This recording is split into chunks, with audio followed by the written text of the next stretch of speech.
Very good morning dear friends. आज सुबेरे सुबेरे बहुत ही इच्छा की छंद। जी हाँ, छंद अभी हम बिल्कुल इस एक ही स्क्रीन पर आपका छंद टोटल कंप्लीट हो जाएगा। आप बिल्कुल ध्यान दीजिएगा। छंद का अर्थ है कविता लिखने का नियम या ढंग, जिसमें मात्रा, वर्ण, तूक और लय का ध्यान रखा जाता है।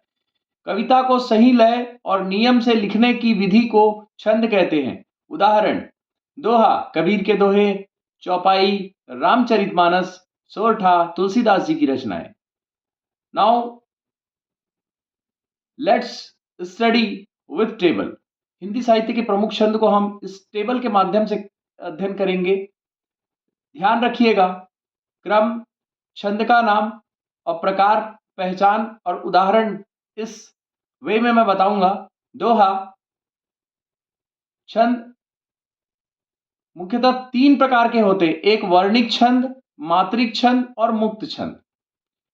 अब यहां पर हम इस छंद को टेबल पर अध्ययन करेंगे। तो दोहा जो है मात्रिक छंद 13-11 मात्रा में है। दोहा किस प्रकार का छंद है? मात्रिक छंद, 13-11 मात्रा।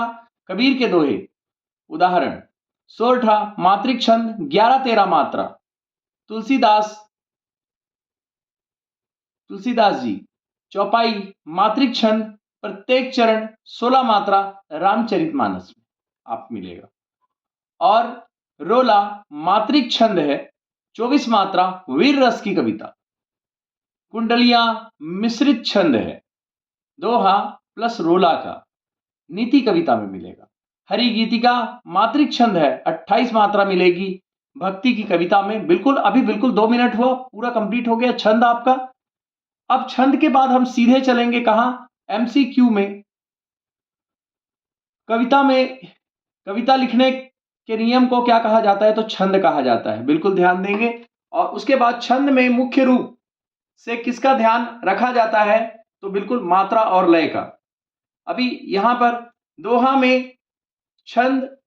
दोहा छंद में मात्रा का क्रम क्या होता है? तो 13-11। चौपाई छंद में के प्रत्येक चरण में कितनी मात्राएं होती है? तो 16। सोरठा छंद में मात्रा क्रम क्या होता है? 11-13। हिंदी में छंद के मुख्य प्रकार कितने हैं? तो यह होता है, बिल्कुल एक कॉम्पिटिटिव एग्जामिनेशन के क्वेश्चन है, 3। छंद के प्रकार: जिस छंद में वर्ण अक्षरों की संख्या गिनी जाती है उस पे बेस है, उसे क्या कहते हैं? वर्णिक छंद। मात्रा गिनी जाएगी तो मात्रिक छंद। और छंद में मात्रा और वर्ण का कठोर नियम नहीं होता, उसे क्या कहते हैं? मुक्त छंद कहते हैं। छंद के प्रकार। अब दोहा छंद किस प्रकार का छंद है? मात्रिक छंद है। दोहा छंद में मात्रा का क्रम 13-11 होता है। दोहा छंद में कुल कितने चरण होते हैं? 4 चरण होते हैं। निम्नलिखित में से दोहा छंद का उदाहरण है कबीर जी के दोहे। सोरठा छंद मात्रा क्रम होता है 11-13। सोरठा किस प्रकार का छंद है? मात्रिक छंद है। मात्रिक मतलब मात्रा से संबंधित है। सोरठा छंद में कितने चरण होते हैं? तो 4। सोरठा छंद का उपयोग मुख्य रूप से किसमें मिलता है? भक्ति काव्य में।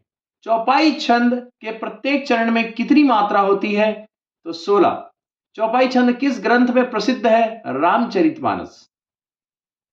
चौपाई किस प्रकार का छंद है? मात्रिक छंद है। चौपाई छंद में कुल कितने चरण होते हैं? 4। रोला छंद में कुल कितनी मात्राएं होती है? 24। रोला छंद का प्रयोग अधिकतर किस प्रकार की कविता में होता है? वीर रस।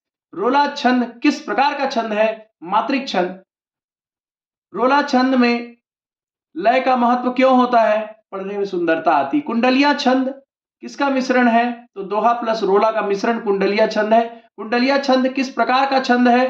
तो मिश्रित। कुंडलिया छंद का उपयोग अधिकतर किसमें होता है? नीति की कविता। कुंडलिया छंद की विशेषता क्या है? तो दोहा और रोला का मेल। हरि गीतिका छंद में कुल कितनी मात्रा होती है? 28। बिल्कुल याद रखिएगा, 5 से 6 मिनट में पूरा खत्म हो जाएगा, एमसीक्यू भी खत्म हो जाएगा। You will not have any doubt in it, right? So you will be able to crack your examination easily, so it's my guarantee you. हरि गीतिका छंद का प्रयोग अधिकतर किस प्रकार की कविता में होता है? भक्ति कविता। हरि गीतिका किस प्रकार का छंद है? मात्रिक छंद। हरि गीतिका छंद में किसका ध्यान रखा जाता है? तो मात्रा और लय का। कैसा लगा बिल्कुल बताइएगा। 5 मिनट में आपका ये क्लास खत्म।